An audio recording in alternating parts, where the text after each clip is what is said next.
What's going on, guys? Welcome back to the channel and welcome back to another video. As you can tell, once again, we have the JK back up in the shop for some much needed Jeep upgrades. So in this video, we have a handful of things to install and take a look at and get the Jeep ready so we can head out to Great Smoky Mountain Jeep Invasion out in Tennessee at the end of the month. So there's a bunch of stuff to fix, a lot of really cool parts to install and talk about. So let's go ahead and set down the camera and start off with the first thing. It's time to go ahead and fix this factory fuel tank skid issue on the JK. As you can tell, this thing is beat up, it is used.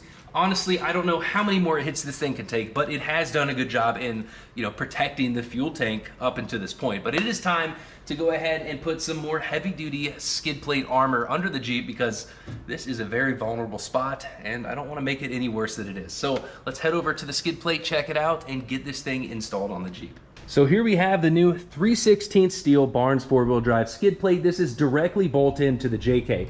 Went ahead and painted the brackets, but we do get 3 brackets, the hardware, bolt head protectors, and a little tool to help the install go smoothly. Now we are gonna have to paint this, but I am gonna have to modify one small section back here just because of my rear axle that I'm running on the JK. Now when it comes to skid plates for Jeeps, I've talked about it before, but there's a lot of different options. There's steel, there's aluminum, there's ones like this, especially for the gas tanks that are gonna encapsulate the factory one. We're just gonna install this right over it. And there are other gas tank skids that you remove that factory one completely and incorporates it into a new skid. So with my suspension, with the 3-link, with the dual 2.5-inch exhaust pipes for the Hemi coming back, some of those weren't an option, so I went with the Barnes four-wheel drive steel skid plate. Now the difference between steel and aluminum when it comes to skid plates, in my mind, on a heavy Jeep like this, in such a low hanging spot with a long span, I think steel is a better option, but the weight savings of aluminum could be beneficial to some people. But with that being said, this is a bolt-on skid plate. We have the instructions. Get it mocked up on the Jeep so we can figure out where to cut and finish up with this install.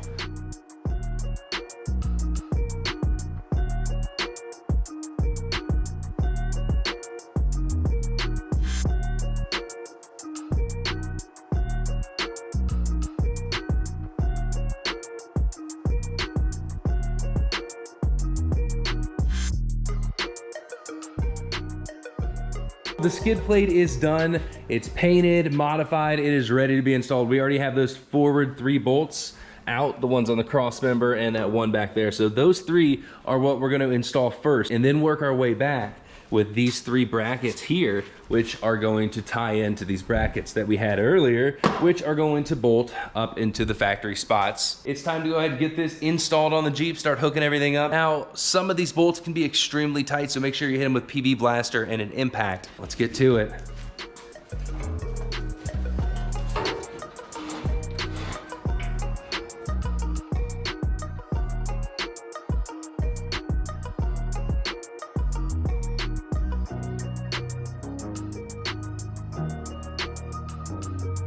I was able to wrestle the skid up there, get the brackets installed, so the gas tank skid plate job is complete. This thing is heavy duty. It actually went together really easily, even though my old tank was in horrible condition.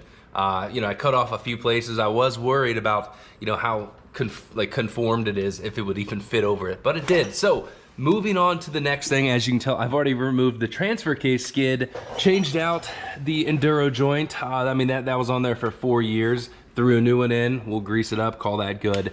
But in a few videos ago, I was under here and I noticed the crack in my cross member and made a video about that. And I had said that I wish there was a company that had made a product for that. And it turns out that there is. So this brace right here is from Out of Hand Fabrications. This is exactly what I was talking about. It's laser cut to design to beef up the cross member on the JK for those of you that are running links on it. So it's actually sold in a 4-pack. We are gonna weld these on. So I wanted to point that out. And here they are, super cool. Here's their little business card, but I'll link those in the video description because I didn't know about these and they would be a lifesaver to avoid, crushing your cross member like I mentioned in that last video. So you might not be able to use all 4, like with my, the 3-link, the Barnes upper, that one won't fit, but I can still brace something like on this side. So we're gonna weld this up, finish up tonight, and then tomorrow morning get back out here with some new projects.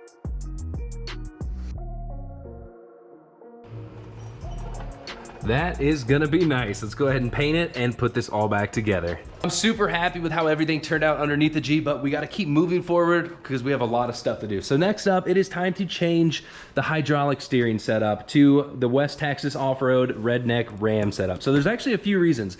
First off, my PSC ram is bent. I think the last time we went wheeling with the stickies, somehow I hit something and it bent this ram. Hopefully the GoPro picks it up, but right about there, there's quite a bend and it starts leaking right in the middle there. So I bent it, I call PSC to ask them if I can order just a replacement shaft because these are extremely easy to service and rebuild them, just replace the shaft. But it turns out that PSC no longer sells replacement shafts and you have to buy a whole new cylinder, which isn't really my style. So I called up West Texas Off-Road, otherwise known as Redneck Ram, and got a completely new setup from them. The reason I really do like this is because we can call them and order a replacement shaft. We can get new fittings. They don't only sell it as a full kit, which is something I like. They're made in the USA. I went ahead and got new lines as well. But the really cool thing that I like is that you can kind of custom order it to whatever stroke you want. So this is a 1.5 inch diameter ram with a 9-inch stroke shaft. So we're not going to talk about that too much more, the strokes and shafts. But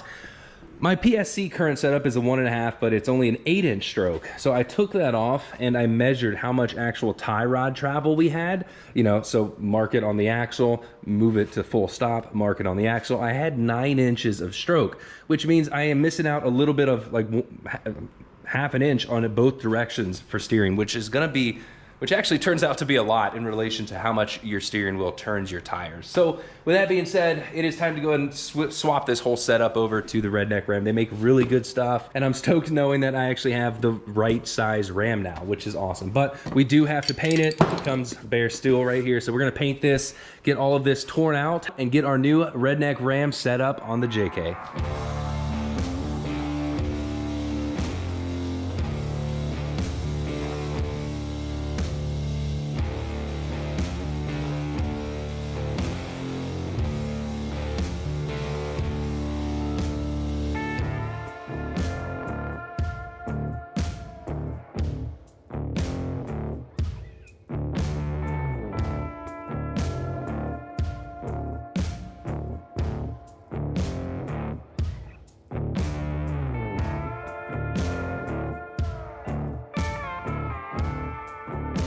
Finished up the Redneck Ram install last night, got everything put back together. It's all torqued down, tightened up.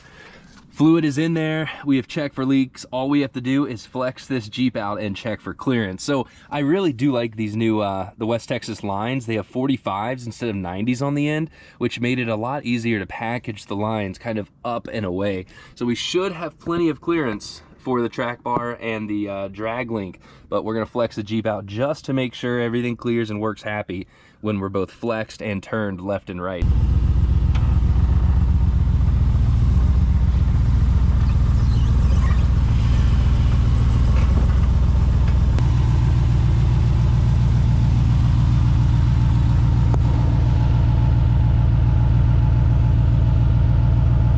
It's always a good idea to check your rig and flex it out after new installs. I'm gonna show you 2 reasons why.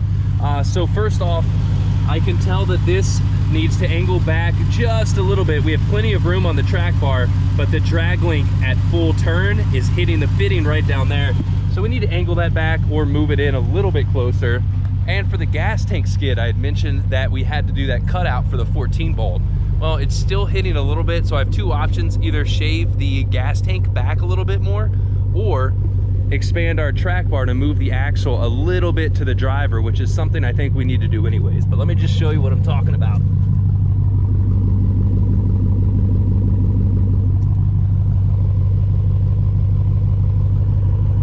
So as you can tell, the rear pinion's like barely touching that gas tank skid, so I think we're gonna scoot the axle over. I have a new rear track bar in the shop anyways, so let's get this down and flex it so our passenger side is stuffed.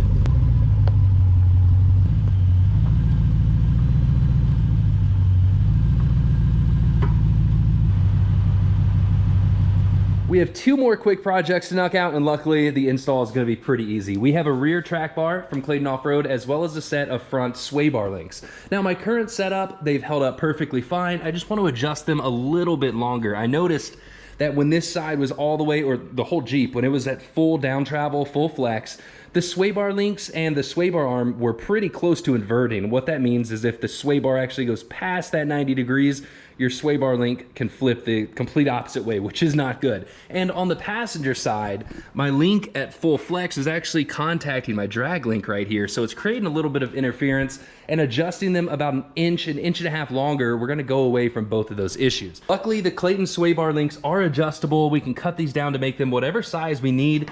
Each end is offering 45 degrees of misalignment, and that's something I've really liked on these front sway bar links, but they need to be longer. So let's go ahead and take this side off and take a look at how to set up custom sway bar end links. Setting these up is actually really easy. We're gonna go ahead and grab our old pair, measure from eye to eye, center to center. It's right around 12 inches. Now, if we didn't have a baseline, if we just installed a lift, we would just angle our sway bar up so it's like 10 degrees over like a level platform, so a little bit pointed up. Take that distance and then come over here. So I'm shooting for right around 13 and a half. We're gonna grab one of our first ends, put it at the center of 0, grab our other end, put it at the center of the measurement we want. So in my case, it's gonna be right around 13 and a half. We're gonna grab our threaded rod. We're gonna put this end about halfway through of where the threads can go, that we have plenty of adjustment both in and out, about 1/4 inch. Then over on this side, I'm actually gonna mark halfway on here where we're gonna have to cut the rod. So I'm putting it right in the middle of the tie rod there. I have to move this jam nut out of the way. We want to thread our jam nuts down on the rod, because when we cut this, we can unthread the jam nut to clean up our cut. Now that this is cut, we can go ahead and assemble our links. Now it does look like Clayton is sitting out 4 jam nuts per link, so we can double nut the jam nuts. Put a little bit of anti-seize on here, thread them into the right length, and get them in on the Jeep. Those ended up at a much better angle. I like that a lot. So it's time to go ahead and move on to the rear track bar. A few things I like about this track bar. The bend is a little bit bigger, so we should have plenty of room to cover our, or to go around our 14-bolt diff cover. The jam nut is actually higher up on the shank, which I really like, because my current setup, the JKS track bar, the jam nut's down here, and it's actually rubbing the spring, which I'll show you in a minute. So we're gonna throw this in, move the axle over just a hair to clearance the gas tank. This is gonna fix our spring issue, and we should have a lot more clearance with the 14 bolt. So let's go get this in.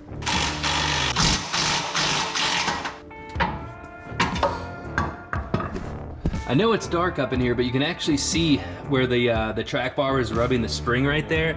That's because the jam nut is so far there. It's just right in the center of the spring. So moving it up a little closer to the joint is gonna put it right about there, which is out of the way of the spring.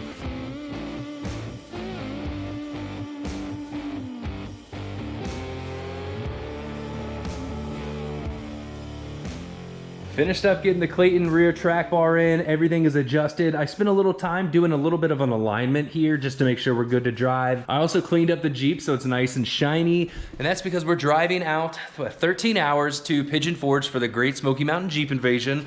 Gonna be in the ball joint delete booth. So if you wanna come say hi, or if you have any questions about ball joint deletes, if you're there at Great Smoky Mountain Jeep Invasion, swing by the booth and say hi. But I do wanna show you guys the old rear track bar. This is pretty crazy. So you can tell where the spring was rubbing.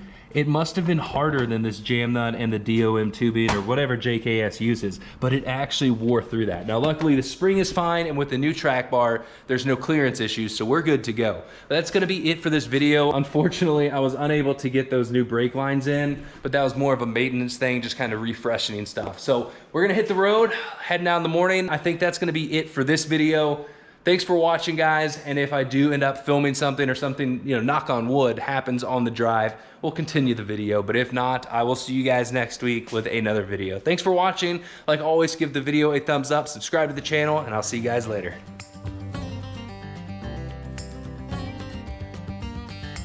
So made it in to Tennessee last night, and we are here day 1 of the Smoky Mountain Jeep Invasion. Got the Jeep here all shined up, looking good, 0 issues on the drive. And we're here in the American Iron ball joint delete booth. So there's a few axles here on display. Got a Super Duty axle with the ball joint deletes installed, JL, JT design, JK, Dana 30, Dana 44. These also use the same as the TJ, YJ. He has his nice Kingpin aluminum knuckles. It's crazy how you can just pick one of these up. And then the new Super Duty knuckles. This is Josh, the owner of American Iron. and he's gonna talk about this new knuckle that he designed. So what we got here is not aluminum, it's actually cast. We ran on to somebody doing these castings and we kind of ran with it, guys. So what you see here is an 05 and up Dana 60 with a cast in high steer that's also double shear with the lower arm. 3.5 inches of distance in there, so you can vary the height of your drag link and all that good fun stuff. And these are machined for a regular ball joint, or you can do the press and deletes just like that, so that cup would press right in just like that, similar to a stock knuckle. Do these in straight holes or tapers if you have a tie rod end or if you're running high. So you can look at the difference between the size of that and a kingpin knuckle. Massive. That's a little bit of a difference. Oh yeah. Well, these are gonna be awesome. I know a lot of people are gonna enjoy those. I'm looking forward to it. Cool. Well, we're gonna walk around and see what else is here at Great Smoky Mountain Jeep Invasion.